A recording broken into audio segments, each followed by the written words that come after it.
Los cisnes negros, como se califica a los eventos improbables, se están volviendo blancos. Se repiten con alarmante asiduidad. Primero fue la pandemia, luego la guerra en Ucrania y ahora una amenaza de una nueva crisis financiera en Estados Unidos con potencial de contagio a ambos lados del Atlántico. Una sucesión que pone en evidencia la fragilidad de la arquitectura en la que se sostiene la globalización y sus redes financieras, productivas y logísticas, cuya hiperconectividad acelera los procesos para bien o para mal.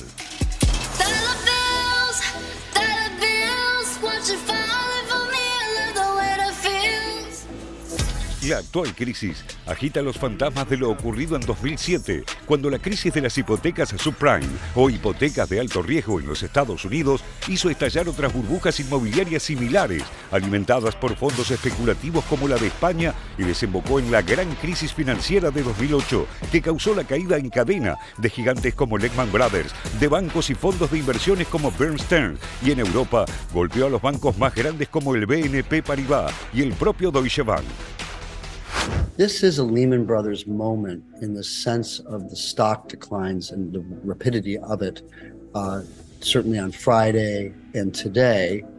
On the other hand, from a stock performance, we see that similarity.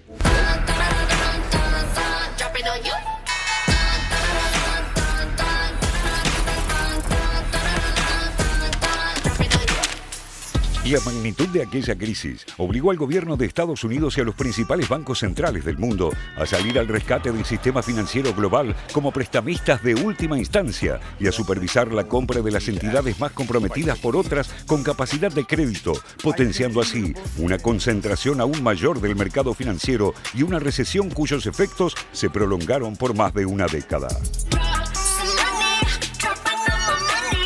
En aquel momento, el lema tranquilizador era demasiado grande para caer, un mantra desmentido tras la quiebra de Lehman Brothers.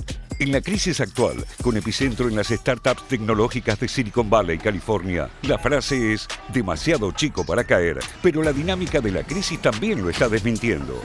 El incendio se inició con el Silicon Valley Bank, en el que un retiro masivo de depósitos de sus clientes por más de $42.000 millones a raíz de la desconfianza en la cartera de bonos de la entidad, afectada por la política de tasas de la Reserva Federal, obligó a una intervención de urgencia de la Corporación Federal de Seguros de Depósitos para evitar un efecto contagio.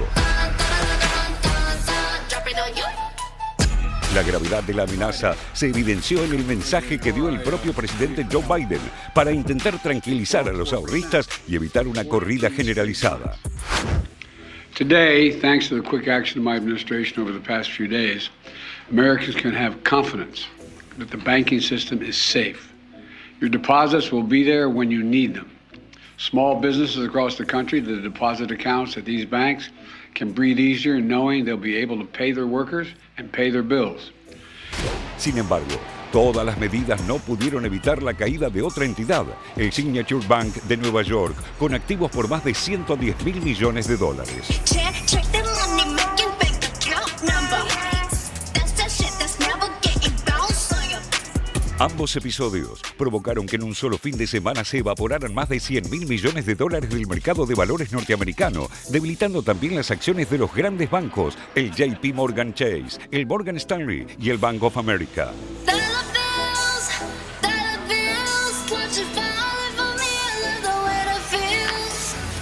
Los analistas atribuyen un origen multicausal a la crisis que aún no disminuyó sus riesgos. Por un lado, se debería a la insuficiente regulación por parte de las autoridades bancarias estadounidenses a los bancos medianos a chicos.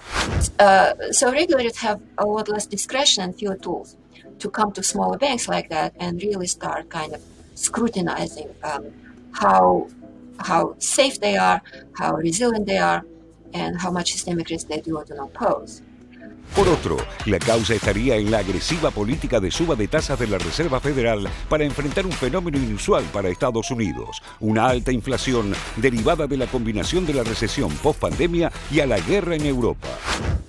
The Fed's policy is sort of squarely the responsible party for the banking problem.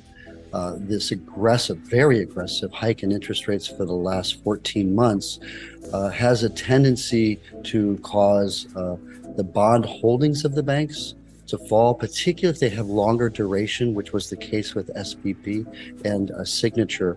And so that creates a balance sheet problem.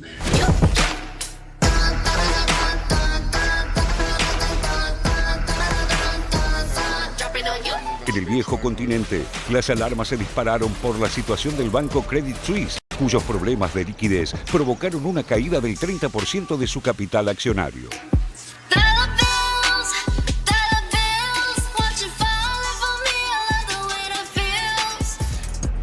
El Banco Central Europeo y las autoridades suizas continúan supervisando la situación, aunque se le atribuye a un problema propio del banco, independiente de los crujidos del sistema en Estados Unidos.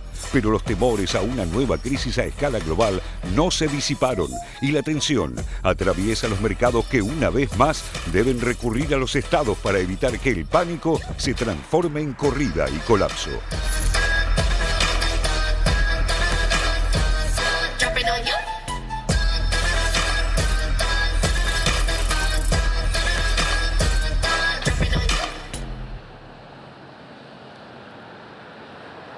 Lo decíamos ayer en el informe, ¿no? Las alarmas de los temores que todo vuelva a 2008 o por lo menos algo similar, por supuesto, enciende todas las alarmas. Pero veamos qué sucedía con esta crisis financiera del año 2008. Veamos los bancos justamente allí perjudicados. 25 bancos quebrados en 2008. Más de 500 bancos cerraron entre 2008 y 2015. Y seguimos avanzando con las cifras de la crisis de 2008. Desempleo del 10%. Se perdieron más de 7 millones de empleos. Entre enero de 2008 y febrero de 2010, PBI 2008 menos 0,3%. 2009 menos 2,8%. Los datos de la crisis de 2008, esta crisis financiera, producción industrial, menos 10%, estos dos índices lógicamente están marcando la gravedad de la situación de ese año en los Estados Unidos. Y un último dato que tiene que ver con un rescate aprobado por el Congreso de los Estados Unidos, 700.000 millones de dólares aprobados por el Congreso, un dato que tiene que ver con el rescate, una cifra millonaria. Bueno, obviamente situaciones muy diferentes, lo que pasaba en el 2008 a lo que está pasando ahora en este 2023. Juan, la comparación obviamente no hay que hacerla, pues son situaciones muy diferentes, ¿o sí? No, creo que puede servir, ¿no? Puede servir. Sí, al menos para no alarmarse, no estamos por ahora en un momento de crisis sistémica, ¿no? Estamos viendo qué pasa después de esta semana, porque un poco lo decía el informe, ya el pánico se trasladó a Europa, ¿no? Con esta caída muy abrupta de más del 30% del banco suizo, ¿no? Hay que ver qué pasa. Por ahora, según especialistas, no estamos en ese momento, cambiaron muchas cosas. Una diferencia quizás para empezar a pensarlo, tiene que ver con las medidas que anunció el gobierno de Estados Unidos, ¿no? Con, cubrir los depósitos de estos bancos que cayeron. Y ahí tenemos dos diferencias claras, ¿no? Que tienen que ver también un poco con cómo cambió el contexto. Primero, Biden, cuando salió a hablar, dijo claramente que el rescate no se iba a hacer con plata de contribuyentes, como se hizo en 2008, sino con las tasas que pagan los bancos, ¿no? Que también un poco esa arquitectura, si bien se desmontó en la era de Trump, tiene que ver con lo que aprendió, entre comillas, Estados Unidos o los reguladores después de esa crisis de 2008, ¿no? Entonces, ahí hay una diferencia. Esa plata no va a salir, se supone, de contribuyentes, sino de tasas que pagan esos mismos bancos y otros bancos también que no cayeron.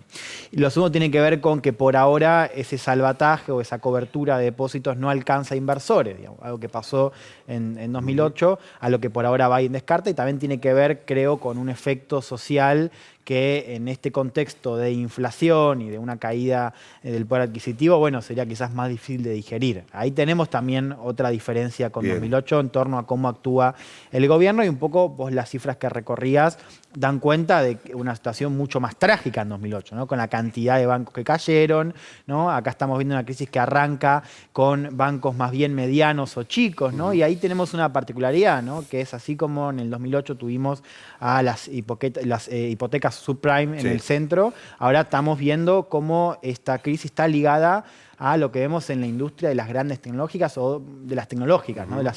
Incluso de las medianas y chicas, ¿no? De las startups, porque este banco de Silicon Valley tenía inversiones y tenía depósitos provenientes de esa industria, ¿no? Lo interesante es ver cómo quizás algunos de esos jeques o de esos jugadores en la industria que tienen en general un discurso bastante libertario o tienen esta idea como de que el gobierno los puede llegar a coartar, cómo en momentos así el gobierno y el Estado se hacen cargo, ¿no? de esos depósitos y siguen siendo un jugador importante en ese diálogo con esa industria, ¿no? Me parece que es un punto interesante y que nos lo recuerdan estas crisis también, ¿no? El rol del gobierno y del Estado para, en este caso, cubrir los depósitos de una parte importante. En principio de los ahorristas. Sí, pero esos ahorristas también son empresarios, Claro. porque los depósitos de ese banco, y ahí está la particularidad, Sí. tenían que ver con gente de la industria tecnológica, con empresarios de startups, ¿no? Con lo cual, es interesante ver cómo en estos casos se recuerda el rol que cumple el gobierno y el Estado. Atención a lo que pase en los próximos días, sobre todo en Europa, ¿no? Para ver cómo Claro. esto que pasó en Suiza puede tener o puede indicar o no cierto efecto contagio hacia el otro lado del Atlántico. Es una